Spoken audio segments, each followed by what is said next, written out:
జై శ్రీ గణేష. మనం మహాభారతం చెప్పుకుంటున్నాం. ఎంతవరకు వచ్చాము? పాండవులు విరాటరాజు కొలువులో చేరాలనుకున్నారు. ఆల్రెడీ కంకుబట్టుగా ధర్మరాజు వెళ్ళిపోయాడు. ఈరోజు మనం భీముడు ఎలా విరాటరాజు కొలువులో చేరాడో చూద్దాం. అసలు ఆయనకున్న అంత కోపాన్ని అధిగమించి విరాటరాజు దగ్గర, ఎందుకంటే అప్పటి వరకు వంగి నిలుచోవడం అన్నా, ఎవరన్నా ఏదైనా అడగడం అన్నా, దేహి అనడం అన్నా భీముడికి తెలియదు. అసలు పంచపాండవులలో నలుగురు కాస్త సహనంగా ఉంటారు, ఏదైనా భరిస్తారు. కానీ భీముడు అలా కాదు. దేనికైనా సరే ముందు ఆయనకు ఆవేశము, కోపమే వస్తుంది. నిజంగా చెప్పాలంటే దుర్యోధనుడు, భీముడు వీళ్ళిద్దరికీ కొన్ని విషయాల్లో ఒక రకంగా ఉంటారు.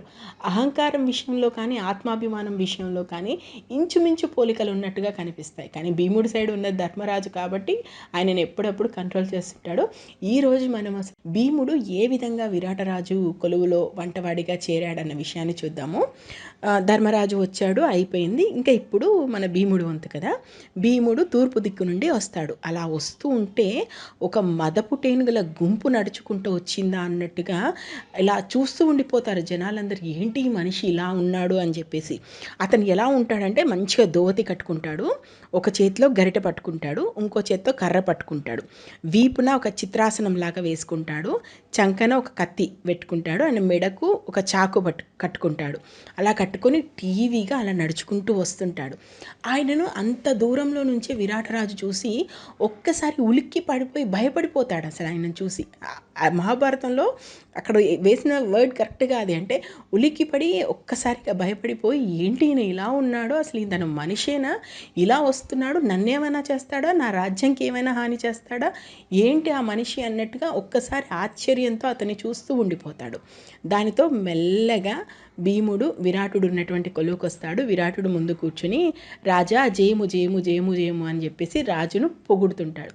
ఇప్పటి వరకు మనము భీముడిలో ఈ యాంగిల్ చూడం. ఎందుకంటే సౌగంధికా పుష్పాలు తీసుకురమ్మని ద్రౌపది అడిగినప్పుడు గంధర్వుడు ఒక మాట అంటాడు, అయ్యా నువ్వు పుష్పం అడిగితే మేము ఇచ్చేవాళ్ళం కదా, మమ్మల్ని అడగకుండా ఎందుకు ఇంత విధ్వంసం సృష్టించావంటే భీముడు ఒక్కడే మాట అంటాడు, నేను రాజకుమారుణ్ణి, నేను ఎవరిని ఏది అడగను, నాకు కావాల్సిందే నేను తీసుకుంటాను, నీకు తప్పనిపిస్తే నన్ను జయించు, నా దగ్గర నుంచి నువ్వు తీసుకో, అంతేకాని అడుగు అన్న మాట నన్ను అడగొద్దు, నేను ఎవరి దగ్గర చెయ్యి చాచి అడగను అంటాడు. అంటే మనము మహాభారతం మొత్తంలో కూడా అసలు భీముడికి ఉన్నటువంటి ఆవేశం ఎప్పుడు అంటే వినయంగా ఉండడము, కాస్త తగ్గి ఉండడము.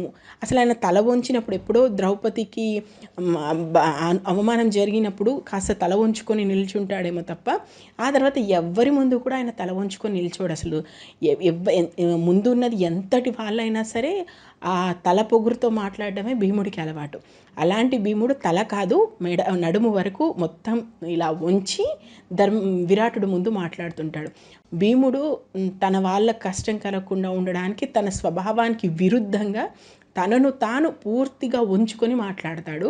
ఎందుకంటే అందరి భయం అదే, ఎక్కడైనా కోపం వచ్చేస్తుందో అని కదా.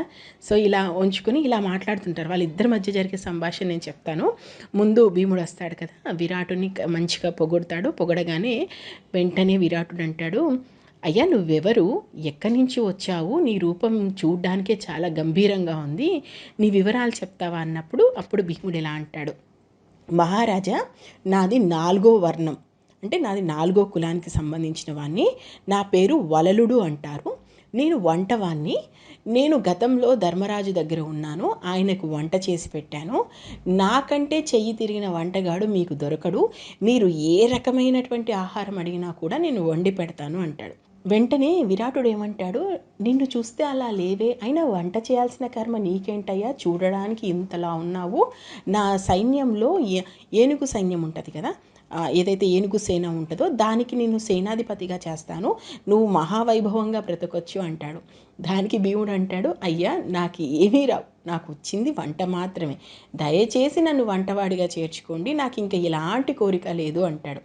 దానికి మళ్ళీ విరాటుడు ఏమంటాడు, అరే నీకు మంచిగా చెప్తున్నాను కదా, నువ్వు ఇంకా బాగా బ్రతకొచ్చు, నువ్వు బ్రతకడానికి కావాల్సినటువంటి ఏర్పాట్లన్నీ చేస్తాను, నువ్వు నా రాజ్యానికి అవసరం, నా సేనకు అవసరం, నేను నీలాంటి వాడి కోసం, నీలాంటి బలమైన వాడి కోసము నేను చూస్తున్నాను, నీకు నా సైన్యాధ్యక్షుడు ఏనుగు సేన కాదంటే ఇంకేదైనా సేన కావాలి, లేదా నా సైన్యాధ్యక్ష పదవే కావాలి కావాలంటావా, నీకు ఇస్తాను, నిన్ను చూస్తే నాకు నా సైన్యాధ్యక్షుడిగా చేసుకోవాలనిపిస్తుంది అంటాడు.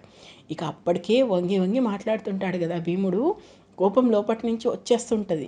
మళ్ళీ ఆపుకొని, అయ్యా నాకు వంట తప్ప ఏమీ రాదు, కాకపోతే మీరు అడుగుతున్నారు కాబట్టి నేను మల్లు విద్య నేర్చుకున్నాను చిన్నప్పటి నుంచి. ఏ ఏమైనా సరే, ఏనుగులు కానీ, చిరుతలు కానీ, సింహాలు కానీ, వేటినైనా, ఏనుగు పోతులైనా సరే నేను పిప్పి పిప్పి చేసేస్తాను, వాటిని ఓడించగలను. అలా మీ కన్నుల విందుగా నేను ఆ విద్య ప్రదర్శిస్తాను. లేదా మీ దగ్గర ఉన్న మల్లుల్ని ఎవరినైనా పంపించండి, నేను వాళ్ళతో మల్లు విద్య చేస్తాను, మిమ్మల్ని అలరిస్తాను అంటాడు. దానికి మళ్ళీ విరాటుడు ఏమంటాడు, సరే నువ్వు అలరిద్దువు, మల్ల విద్య చేద్దువు, కానీ వంటవాడిగా ఎందుకు, వంటవాడిగా వద్దు, నీకు నచ్చిన పదవి ఏదైనా నా రాజ్యంలో ఇస్తాను, కోరుకో అంటాడు. ఇక భీముడు వల్ల కాదు, వెంటనే ఆ కోపం వచ్చేస్తుంటుంది లోపల నుంచి. విరాటుని చూసి, అయ్యా నాకు వంట మాత్రమే వచ్చు, వంట తప్ప నేనేమీ చేయలేను, మీరు అడిగితే నేను వంట చేసి పెడతాను, లేదంటే చెప్పండి, నా దారి నేను చూసుకుంటాను అంటాడు. ఇంకా ఎందుకంటే అంతకు మించి మాట్లాడటం భీముడు తరమయ్యేటువంటి విషయం కాదు. కానీ ఆ భీముడిలో వచ్చిన కోపం విరాటుడికి చాలా మంచిగా అనిపిస్తుంది. అంటే ఆయన కోపాన్ని చూసి ఒక చిరునవ్వు నవ్వి, సరే నువ్వు కావాలనుకుంటున్నావుగా, వంటవాడిగా చేరాలనుకుంటున్నావు కదా, సరే వంటవాడిగానే చేరు, నా రాజ్యానికి సంబంధించినటువంటి వంటశాల ఏదైతే ఉందో వంటశాలాధిపతిగా ఇప్పుడే నిన్ను చేర్చుకుంటున్నాను, నువ్వు ఇంకా చేరిపో అంటే భీముడు మళ్ళీ వంగి వంగి విరాటరాజుకు దండం పెట్టి, అయ్యా వెళ్ళొస్తాను అని చెప్పేసి వంటశాల వైపు వెళ్తాడు. ఇది భీముడు వచ్చిన తీరు, విరాటుని కలిసిన తీరు, విరాటునితో మాట్లాడిన తీరు.